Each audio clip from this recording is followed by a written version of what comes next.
എല്ലാവർക്കും മല്ലൂഡിൻ്റെ മറ്റൊരു വീഡിയോയിലേക്ക് സ്വാഗതം. ഏറ്റവും പുതിയ 7 സിനിമകളുടെ OTT അപ്ഡേറ്റ്സ് ആണ് നമ്മൾ ഇന്നത്തെ വീഡിയോയിൽ നോക്കുന്നത്. ആദ്യത്തെ അപ്ഡേറ്റ് ED എന്ന സിനിമയെക്കുറിച്ചാണ്. സുരാജ് ഗ്രേസ് ആന്റണി എന്ന സിനിമയിൽ കേന്ദ്ര കഥാപാത്രമായി അഭിനയിച്ചിരിക്കുന്നത്. ഈ സിനിമ തിയേറ്ററുകളിൽ പരാജയപ്പെട്ടു. ഇപ്പോഴിതാ ആമസോൺ പ്രൈം ED എന്ന സിനിമയുടെ OTT വാങ്ങിച്ചിരിക്കുകയാണ്. ജനുവരി 3rd വീക്കിലായിരിക്കും എക്സ്ട്രാ ഡീസൻ്റ് എന്ന ഈ സിനിമ റിലീസിനെത്തുന്നത്. അടുത്തൊരു അപ്ഡേറ്റ് കാതലൻ എന്ന സിനിമയെക്കുറിച്ചാണ്. നസ്ലിനാണ് സിനിമയിലെ നായകൻ. സിനിമ തിയേറ്ററുകളിൽ പരാജയപ്പെട്ടു. ഇപ്പോഴിതാ മനോരമ മാക്സ് കാതൽ എന്ന സിനിമയുടെ OTT വാങ്ങിച്ചിരിക്കുകയാണ്. ഗിരീഷ് ഷെഡിയാണ് സിനിമ സംവിധാനം ചെയ്തത്.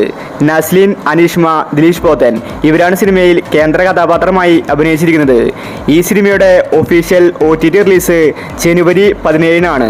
മനോരമ മാക്സിലായിരിക്കും OTT റിലീസ് ചെയ്യുന്നത്. അടുത്തൊരു അപ്ഡേറ്റ് ബറോസ് എന്ന സിനിമയെക്കുറിച്ചാണ്. മോഹൻലാലിൻ്റെ സിനിമയായിരുന്നു ബറോസ്. പക്ഷേ സിനിമ തിയേറ്ററുകളിൽ പരാജയപ്പെട്ടു. ഇപ്പോഴിതാ ഡിസ്നി ഹോട്ട്സ്റ്റാർ സിനിമയുടെ OTT വാങ്ങിച്ചിരിക്കുകയാണ്. ജനുവരി 25-നാണ് ഹോട്ട്സ്റ്റാറിൽ ബറോസ് എന്ന സിനിമയുടെ OTT റിലീസ്. അടുത്തൊരു അപ്ഡേറ്റ് പണി എന്ന സിനിമയെക്കുറിച്ചാണ്. ജോർജ് ജോർജ് സംവിധാനം ചെയ്ത ആദ്യ സിനിമയായിരുന്നു പണി. തിയേറ്ററുകളിൽ ഗംഭീര വിജയമാണ് പണി എന്ന സിനിമ നേടിയിട്ടുണ്ടായിരുന്നത്. സാഗർ സൂര്യയാണ് സിനിമയിലെ വില്ലൻ. സോണി ലീവാണ് സിനിമയുടെ OTT വാങ്ങിച്ചിരിക്കുന്നത്. സിനിമയുടെ റിലീസിന് വേണ്ടിയാണ് ആരാധകർ കാത്തിരിക്കുന്നത്. ജനുവരി 17-നാണ് പണി എന്ന സിനിമയുടെ ഒഫീഷ്യൽ OTT റിലീസ്.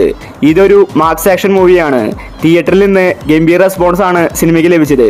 ജനുവരി 16-ാം തീയതി രാത്രി 12 മണിക്ക് തന്നെ സിനിമ സോണി ലീവിൽ OTT റിലീസ് ചെയ്തേക്കും. അടുത്തൊരു അപ്ഡേറ്റ് മാർക്കോ എന്ന സിനിമയെക്കുറിച്ചാണ്. 100 കോടി ക്ലബിൽ ഇടം പിടിച്ച സിനിമയാണ് മാർക്കോ. ഉണ്ണിമുകുന്ദൻ്റെ കരിയറിലെ ഏറ്റവും മികച്ച സിനിമയെന്ന് വിശേഷിപ്പിക്കാം. ഇപ്പോഴിതാ മാർക്കോ സിനിമയുടെ OTT നെറ്റ്ഫ്ലിക്സ് വലിയ തുകയ്ക്കാണ് വാങ്ങിച്ചിരിക്കുന്നത്. 27 കോടിക്ക് നെറ്റ്ഫ്ലിക്സ് മാർക്കോ സിനിമയുടെ OTT വാങ്ങിച്ചിരിക്കുകയാണ്.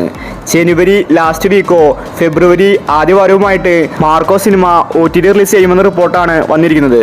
അടുത്തൊരു അപ്ഡേറ്റ് ബാന്ദ്ര എന്ന സിനിമയെക്കുറിച്ചാണ്. ഈ സിനിമയ്ക്ക് വേണ്ടിയാണ് എല്ലാവരും കാത്തിരിക്കുന്നത്. ദിലീപ്, തമന്ന, സിദ്ദിഖ് ഇവരാണ് സിനിമയിൽ കേന്ദ്ര കഥാപാത്രമായി അഭിനയിച്ചിരിക്കുന്നത്. തിയേറ്ററുകളിൽ സിനിമ പരാജയപ്പെട്ടു. വലിയ ഹൈപ്പോട് കൂടിയാണ് ബാന്ദ്ര വന്നിട്ടുണ്ടായിരുന്നത്. ആമസോൺ പ്രൈമാണ് ബാന്ദ്ര സിനിമയുടെ OTT വാങ്ങിച്ചിരിക്കുന്നത്. കമ്മിങ് സൂൺ എന്ന പോസ്റ്റർ ഇപ്പോൾ പുറത്തു വന്നിട്ടുണ്ട്. ജനുവരി 3rd വീക്കിൽ ബാന്ദ്ര സിനിമ OTT റിലീസ് ചെയ്യും. അടുത്തൊരു അപ്ഡേറ്റ് ഹണ്ട് എന്ന സിനിമയെക്കുറിച്ചാണ്. ഭാവന കേന്ദ്ര കഥാപാത്രമായി വന്ന ഒരു ഹൊറർ സസ്പെൻസ് മൂവിയാണ് ഹണ്ട്. തിയേറ്ററിൽ നിന്ന് പോസിറ്റീവ് റെസ്പോൺസ് ആണ് ഹണ്ട് എന്ന സിനിമയ്ക്ക് ലഭിച്ചിട്ടുണ്ടായിരുന്നത്. ഈ സിനിമയുടെ OTTക്ക് വേണ്ടിയാണ് എല്ലാവരും കാത്തിരിക്കുന്നത്. ഇപ്പോഴിതാ ആമസോൺ പ്രൈം ഹണ്ട് എന്ന സിനിമയുടെ OTT വാങ്ങിച്ചിരിക്കുകയാണ്. സിനിമയുടെ റിലീസ് ഈ മാസം ഉണ്ടാകുമെന്ന റിപ്പോർട്ടാണ് വന്നിരിക്കുന്നത്. എക്സ്പയറി ഡേറ്റ് നോക്കിയാൽ ജനുവരി 25-ന് മുന്നേ ഹണ്ട് എന്ന സിനിമ ആമസോൺ പ്രൈമിൽ റിലീസായേക്കും.